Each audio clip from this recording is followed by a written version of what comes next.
Boa noite, a paz do Senhor para todos.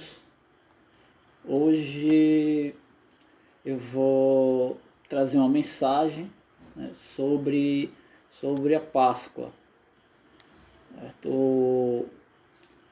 Quero falar da Páscoa na sua origem, significado da palavra Páscoa. Né? Palavra Páscoa significa passagem e eu vou explicar nessa noite o porquê. Ok? Então vamos lá. No livro de Êxodo, né, capítulo 12, o nosso Deus ele orienta como deve ser feita a Páscoa, a comemoração da Páscoa. E essa comemoração, Deus manda que faça de 3 formas, comendo 3 coisas: o pão sem fermento, as ervas amargas e comer o cordeiro. Okay? Então, vou falar um pouco sobre o significado de cada alimento desse, certo? Vamos começar falando do pão asmo. O pão asmo é o pão sem fermento. O fermento ele simboliza o pecado. O fermento simboliza a enrolada, o erro, o engano. Tanto é que o pão, pelo certo, é vender ele pelo peso. Mas só se cumpre isso mais nas capitais onde tem fiscalização, que é para as pessoas não serem enganadas e comprar o pão pela aparência. O pão com fermento ele parece ser aquilo que não é. Então Deus manda comemorar a Páscoa comendo o pão sem fermento. O fermento é símbolo do pecado, do engano, do erro. Jesus é o nosso pão sem fermento, é o nosso pão asmo. Ele simboliza esse pão da Páscoa sem fermento, que Deus mandou comemorar comendo ele, esse alimento. O segundo elemento são as ervas amargas. Deus manda na Páscoa comer umas ervas amargas, certo? Eu comparo, ela deve ser como a jurubeba que nós temos aqui, que é algo amargo. O judeu ele come o cordeiro, come o pão asmo e depois ele come a erva amarga.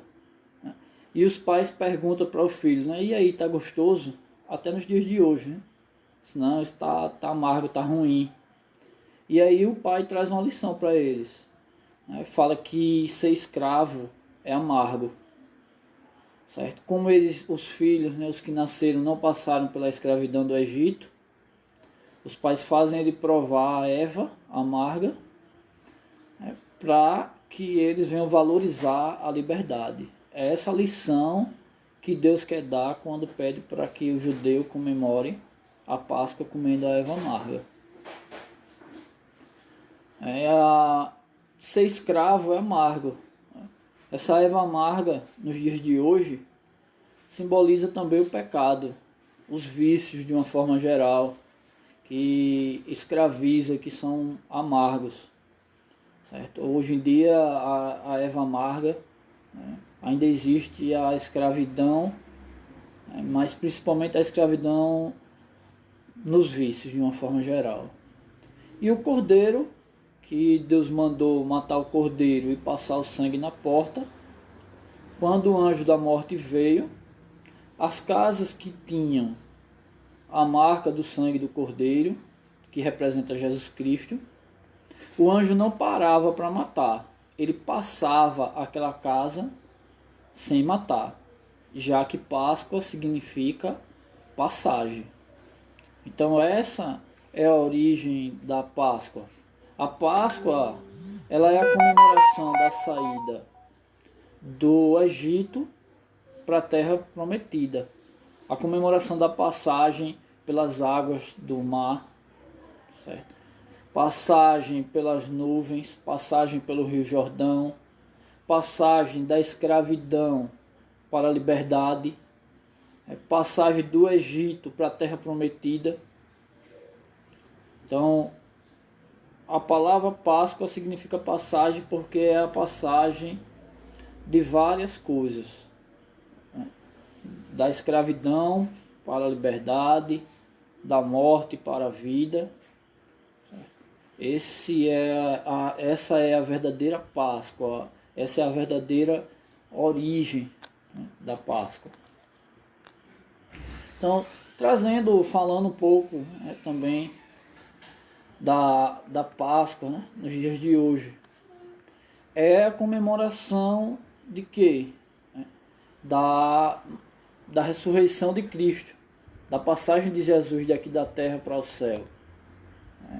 A Bíblia nos diz lá em 1 Coríntios, capítulo 5, versículo 7, vai falar, né? Alipai-vos, pois, do fermento velho, para que sejais uma nova massa, assim como estáis sem fermento, porque Cristo, nossa Páscoa, foi sacrificado por nós.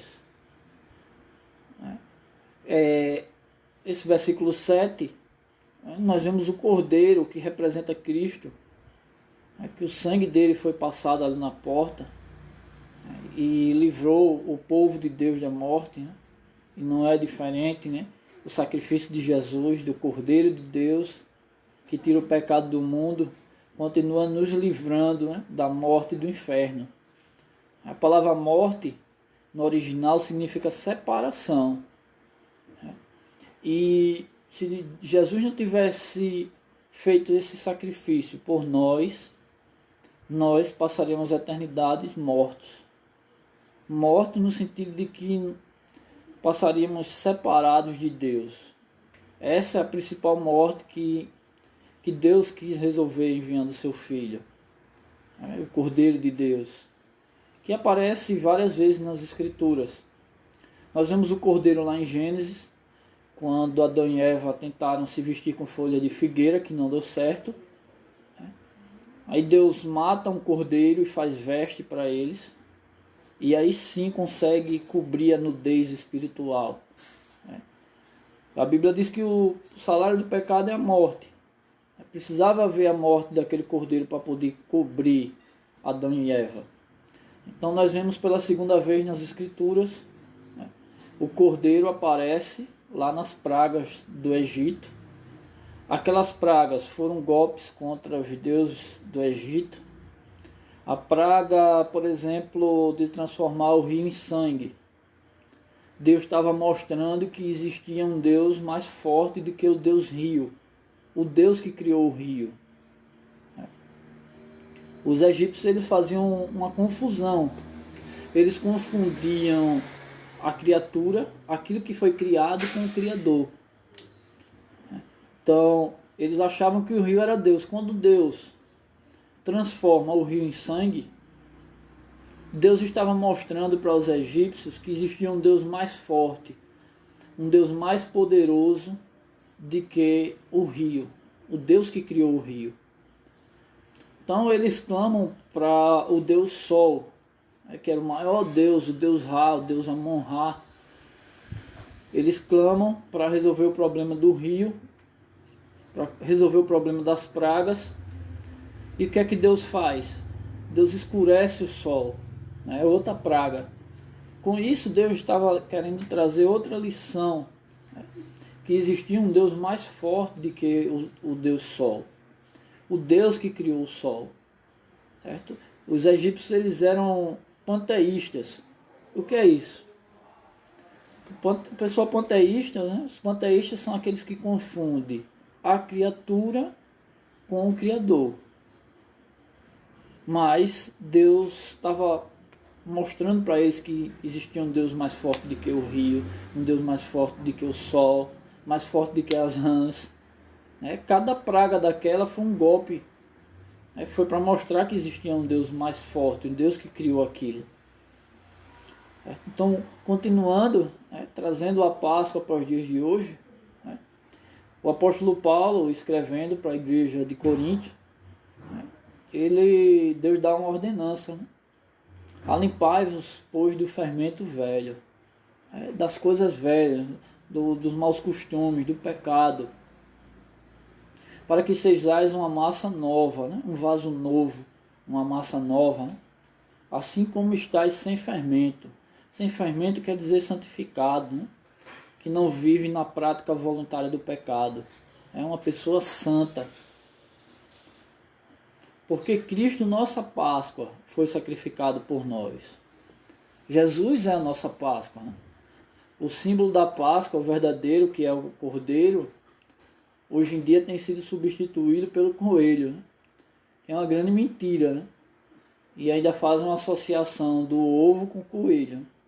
Na realidade, os coelhos eles não põem ovos, já nasce o filhote. Isso é uma grande mentira. Então não devemos substituir o verdadeiro símbolo da Páscoa, que é o cordeiro que representa Jesus, né? O coelho não representa Cristo, né?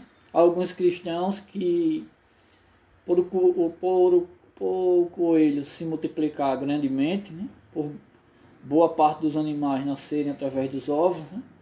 E os cristãos se multiplicaram muito, quer colocar o coelho como símbolo da Páscoa. Na realidade, né, isso é mais a questão do comércio, né? Isso não tem a ver com Cristo. Mas respeito quem quer comemorar a Páscoa usando o símbolo do coelho, mas não aceito como sendo correto. E o versículo 8, né, do capítulo 5 de 1 Coríntios diz assim, né? Por isso façamos a festa não com o fermento velho, nem com o fermento da maldade e da malícia, mas com os asmos da sinceridade e da verdade. Então, que nós venhamos ser uma nova criatura em Cristo Jesus, sem fermento, certo? O fermento, segundo eu estudei, ele foi descoberto lá no Egito, né? E ele faz a massa criar bolhas de ar e faz o pão parecer pesado, faz o pão ficar atraente, certo? Mas na realidade ali ele está cheio de ar. Às vezes um pão menor sem fermento é mais pesado do que aquele pão maior, certo? Então, sempre que eu falo sobre o pão com fermento, eu gosto de contar uma historinha, a história do preguinho, certo? Eu vi uma história certa vez que o inimigo ele vivia batendo na porta de alguém para poder entrar. E ele passava ali manhã, tarde e noite, sempre insistindo, né? Pedindo para entrar naquela casa. E a pessoa, logicamente, não deixava. O que aconteceu? De tanto ele insistir, o inimigo lançou uma proposta para aquela pessoa. Talvez ele tenha pensado que ele ia parar de incomodar, né? Teve essa ilusão. Ele disse, deixa eu colocar pelo menos um preguinho na parede da sua casa. E aquela pessoa pensou, um preguinho, uma besteira, né? Algo irrisório, né? Isso é uma besteira. Eu vou deixar, quem sabe ele para de me abusar, eu vou deixar o inimigo colocar o preguinho na parede da casa. O inimigo entrou e colocou aquele prego. Quando ele veio de novo, né, ele não bateu na porta, já foi entrando na casa, e o rapaz disse, oxe, que negócio é esse? A casa é minha. E a resposta do inimigo é interessante. Ele disse, a casa é sua, mas o preguinho é meu e eu penduro o que eu quiser. E pendurou uma sacola cheia de entulho, cheia de bagulho ali. Então por que eu estou falando isso, contando essa história? Eu estou trazendo essa história para ilustrar a questão do fermento. O fermento é como esse preguinho da história. Certo? Um pecado puxa outro. Quando a gente comete um erro, né, aí acaba mentindo para poder encobrir esse erro. Está escrito lá em Provérbio que um abismo puxa outro. Então o preguinho da história que eu estou relatando, certo, é um pouquinho do fermento. O apóstolo Paulo diz que um pouquinho de fermento leveda toda a massa. Assim é um pouquinho de pecado. Não vai contaminar se eu pecar com o meu dedo. Se eu pecar com o meu dedo, não vai contaminar apenas o meu dedo. Vai contaminar o corpo todo. Assim é um pouquinho de fermento na massa. Vai inchar a massa toda, do bolo, do pão, seja lá do que for. Assim é o pecado. Né? Um pouquinho de pecado vai contaminar o corpo todo. É como o preguinho. Através de um preguinho que parece uma besteira, o inimigo pôde pendurar várias coisas ali naquela parede. Pendurou uma sacola cheia de lixo, cheia de entulho. Então, que nós não venhamos procurar, que nós não venhamos dar brecha, né? Que nós venhamos procurar ser sem fermento, como Jesus foi, como Jesus é. Né? E a Páscoa para os cristãos, hoje em dia, ela foi modificada. Né? Hoje nós comemoramos a ceia. Ao invés de comermos a erva amarga, o cordeiro e o pão sem fermento, nós comemos ainda o pão sem fermento. Algumas igrejas com fermento, outras ainda com. E tomamos o vinho, o suco de uva, que representa o sangue do cordeiro. Então, a Páscoa, depois da morte de Cristo, nós comemoramos nos alimentando. Algumas pessoas participam da ceia mensalmente, outras diariamente, outras anualmente. Né? E passou a ser comemorada dessa forma a Páscoa. O pão representa o corpo de Cristo, né? Assim como o pão sem fermento da Páscoa judaica. Né? E o sangue representa o vinho representa o sangue de Jesus. Não temos mais a erva amarga. Então, somente sobre esse assunto de Páscoa, é isso. Durante a semana eu pretendo estar trazendo outros temas, outras mensagens. Mas, como hoje era dia de culto lá no Puxim, e nós não estamos nos reunindo lá, eu procurei trazer essa mensagem aí de Páscoa. Espero que tenha edificado. Certo? A live passada, né, eu avisei com antecedência, tivemos uma quantidade maior de pessoas. Certo? Graças a Deus teve alguns familiares aí no Rio de Janeiro, né, até em outro país, né, nós tivemos pessoas assistindo. Hoje está uma quantidade bem menor, mas estou vendo aí pessoas do Pilar, né, de vários outros lugares. Né? A internet ela tem um alcance grande. Certo? Então, feliz Páscoa para vocês. Certo? Essa mensagem que eu deixo, essa orientação, essa explicação sobre a Páscoa. Eu deixei também aí no meu story, no meu story, no Face, escrito algumas coisas sobre a Páscoa, sobre algo que eu falei. E se alguém tiver alguma dúvida, né, ou agora, ou após terminar o vídeo, né, pode estar mandando pergunta aí sobre a Páscoa. Vamos procurar focar hoje nesse tema. Vai ficar aí, vocês podem assistir depois, quem está chegando agora, essa explicação aí sobre a Páscoa.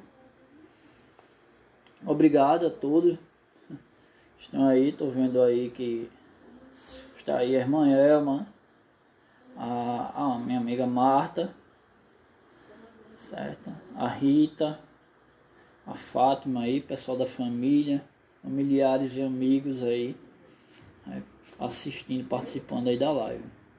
Muito obrigado. Deus continue abençoando vocês, né, em tudo. Eu estou aceitando aí sugestão aí de temas, né, para trazer aí durante a semana. Obrigado. Tenham um bom resto de domingo aí, bom feriado. Bom resto de semana aí para vocês. Boa segunda-feira. Em nome de Jesus.